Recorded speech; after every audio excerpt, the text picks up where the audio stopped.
दर्शकों नमस्कार। ज्योतिषाचार्य Amarnath Pandey YouTube channel में आपका स्वागत है।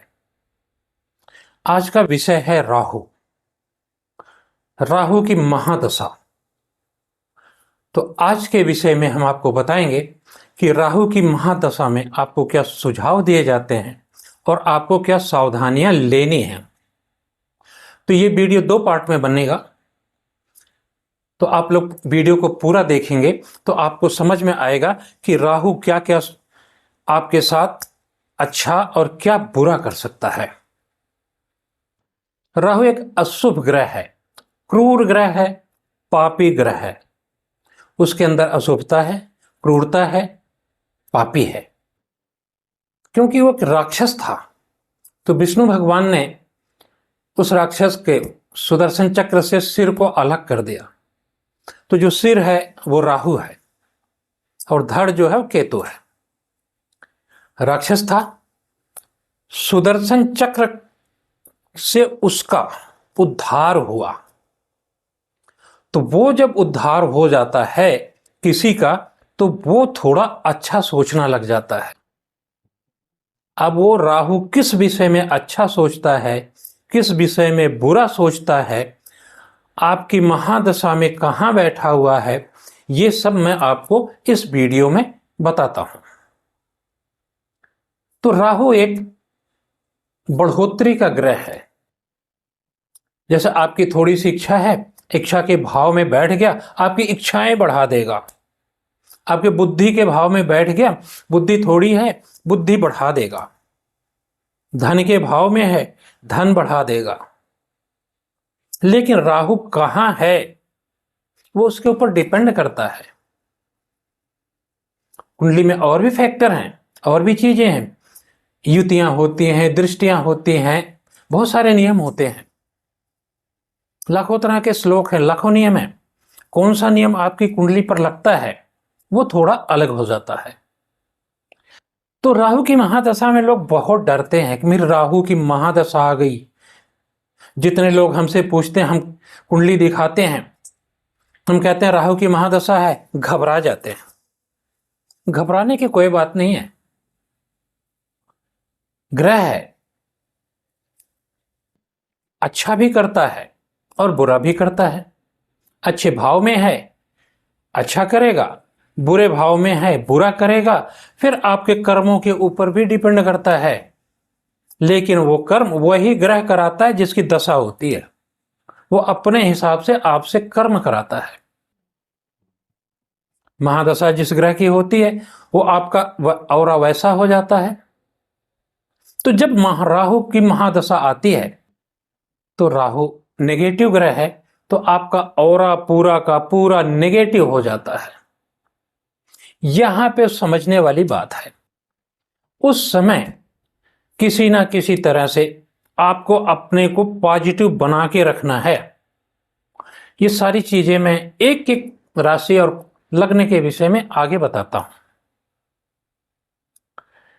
एम्पलीफायर है, आवाज होती है ना, थोड़ी सी आवाज होती है, आप माइक में बोलते हैं, एम्पलीफायर लगा होता है, आवाज को बढ़ा देता है, आवाज को लाउड कर देता है, और लाउड स्पीकर की तरह ये हर चीज को बढ़ा देता है।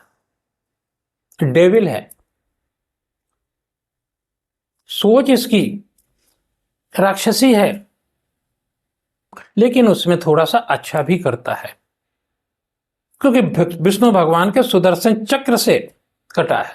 तो भगवान का अगर उस पर आशीर्वाद आ गया है, तो भगवान का आशीर्वाद आ जाने से ये बहुत अच्छा भी करता है। तो मित्रों, अब मैं एक एक लग्न के विषय में आपको बताता हूं। मान लीजिए कि आपका मेष लग्न है। लग्न को आगे बताऊंगा, पहले मैं आपकी राशियों के बारे में बता देता हूं, क्योंकि राशियां 12 हैं, वो जल्दी खत्म हो जाएगा, ये 2 वीडियो में खत्म हो जाएगा। लेकिन लग्न के बारे में जब बताएंगे तो कम से कम 6 वीडियो लगेगा, तो आप लोगों को बड़ा लंबा इंतजार करना पड़ेगा। तो पहले हम आपकी राशियों में बता देते हैं। मान लीजिए मंगल की राशि में बैठा है,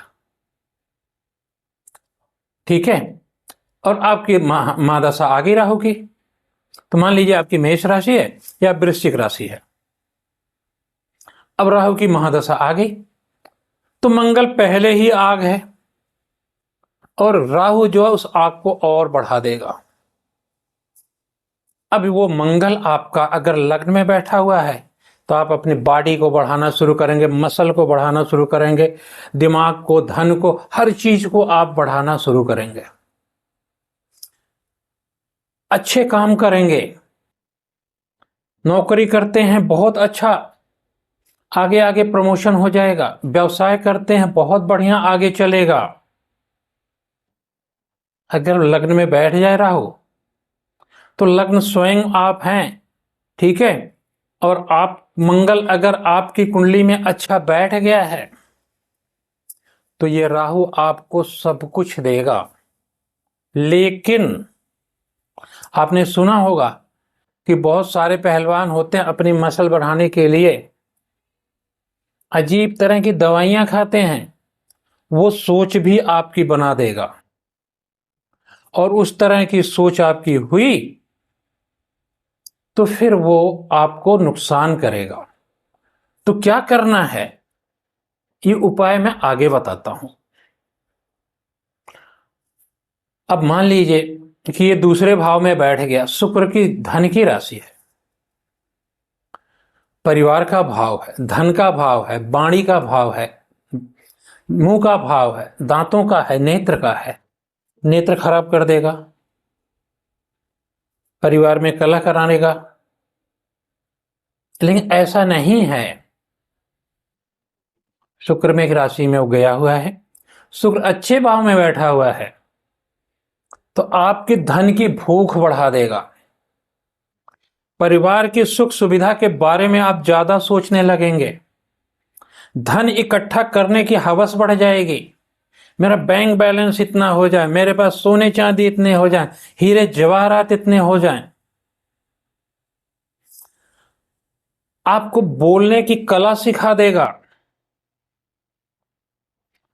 खाने पीने में वो थोड़ा तामसिक प्रवृत्ति का है तो आपको तामसिक बना देगा, और तामसिक आप बने खाने में और पीने में तो जो ये आपकी हवस है, जो आपकी भूख है, जो आपकी सोच है, मेरे पास धन भी हो, ये भी हो, परिवार भी अच्छा हो, वो कमाने के चक्कर में आप परिवार से कट जाओगे, परिवार का ध्यान नहीं दे पाओगे।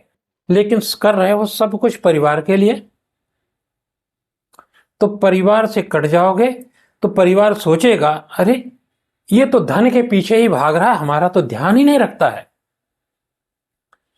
तो परिवार से आपका नाता रिश्ता जो है वो थोड़ा सा दूरी का हो जाएगा। ये करता है राहु। तो यहां पे क्या करना है उपाय आगे बताता हूं। अगर आपके पराक्रम के भाव में बैठ गया थर्ड हाउस में, अरे वाह, सोशल मीडिया में बहुत आगे ले जाएगा। मीडिया कोई भी हो वहां बहुत आगे ले जाएगा। अगर आप खेल कूद में हैं, मेडल जरूर दिलवाएगा। नाच गाने में है, बॉलीवुड तक पहुंचा देगा। हैं, स्टेज एक्टर हैं, बॉलीवुड एक्टर हैं, बहुत ऊंचाई पर ले जाएगा।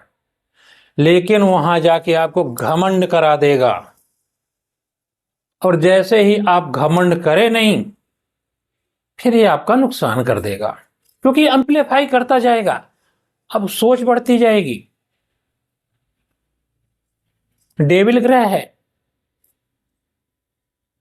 राक्षसी प्रवृत्ति है, उसका फल आपको देगा। अब ये आपके चौथे घर में बैठ जाए तो चौथे घर में बैठा हुआ है तो आप क्या करेंगे, मकान मुझे बड़ा चाहिए, मुझे गाड़ी बड़ी चाहिए, प्लाट बहुत चाहिए, मैं बिल्डर का काम कर लेता हूं, मैं होटल बना लेता हूं। कराएगा, ये सब कराएगा, लोन लेके कराएगा। लोन नहीं है तो कहेगा माँ बाप से पैसे लेके करो, वो भी आप करने को तैयार हो जाएंगे, करेंगे।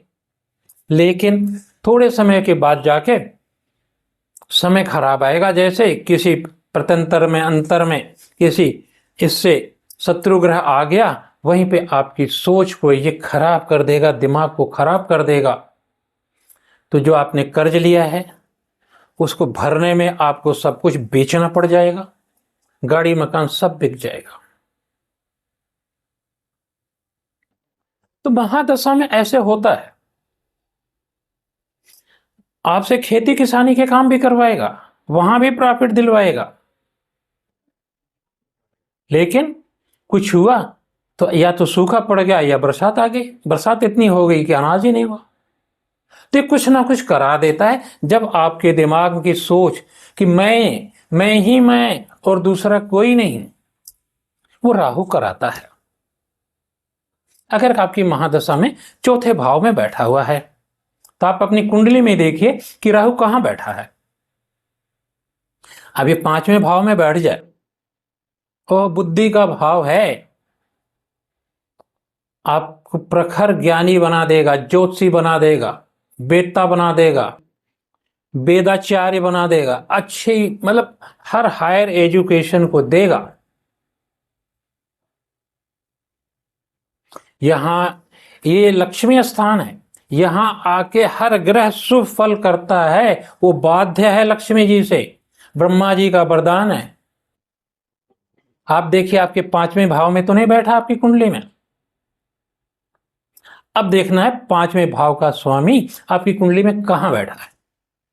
वो जहां बैठा हुआ है उसके अनुसार ये महादशा में वो फल देगा। लेकिन आप ये सब करते हुए बुद्धि इतनी आगे बढ़ जाएगी, आपके अपने बच्चों की बुद्धि को छोटी लगेगी। उनको लग रहा है तेरे को आता नहीं, तू ऐसे कर, तू ऐसे कर। उनकी पढ़ाई में आप ताकि करेंगे तो बच्चों जो संबंध है आपके वो टूटने शुरू हो जाएंगे। तो यहां पे राहु जो है देता है सब कुछ, लेकिन संबंधों में खराबी देता है। यहीं पे सारे प्यार मोहब्बत की बातें हैं। अब जिससे भी प्यार करते हैं, पत्नी से, प्रेमिका से, वो सब में ब्रेकअप देता है अपनी दशाओं में। अब ये राहु छठे भाव में बैठ जाए, शत्रुहंता हो गए आप। कर्ज लेके काम कीजिए, बहुत आगे जाएंगे, इंडस्ट्री लगाइए, बहुत आगे। कोई टिकेगा नहीं आपके सामने। लेकिन आपके छोटे मोटे नौकरों से, मामा पक्ष से परेशानी हो जाएगी, क्योंकि आप जब लठैत हो गए तो दिक्कत आएगी। या तो आप शुभ, उसका डिस्पोजिटर छठे भाव का राशि का स्वामी अच्छी जगह गया है, तब तो आप बहुत अच्छी नौकरी में जाएंगे, अच्छे कर्म करेंगे। लेकिन अगर वो किसी अशुभ भाव में गया हुआ है, गैंगस्टर बनेंगे, माफिया बनेंगे, गुंडा बनेंगे। तो ये जब यहां पे आके एम्प्लीफाई करेगा आपके दिल को, दिमाग को, आपके बल को, आपके पौरुष को, पुरुषत्व को, तो आपको अगर वो अशुभ ग्रह ऐसे भाव में बैठा है जहां पे अशुभ भावों की, आप अशुभ प्रवृत्तियों की बढ़ावा देते हैं, तो अच्छे अच्छे गैंगस्टर बन जाएंगे आप। लेकिन वो अच्छी जगह बैठा हुआ है तो आपके जीवन में हर कंपटीशन जीवन में जो आएगा पास करेंगे, कोई सामने टिकेगा नहीं और सबकी बढ़ोतरी होगी जीवन में। अब मैं बताता हूं कि क्या होगा, क्या उपाय करना चाहिए, आपके लिए क्या सुझाव है। मंगल की राशि में है, मेष राशि या वृश्चिक राशि में है, तो आपको हनुमान जी का व्रत पूजा करना चाहिए। मंगलवार को मंदिर जाना चाहिए, शनिवार को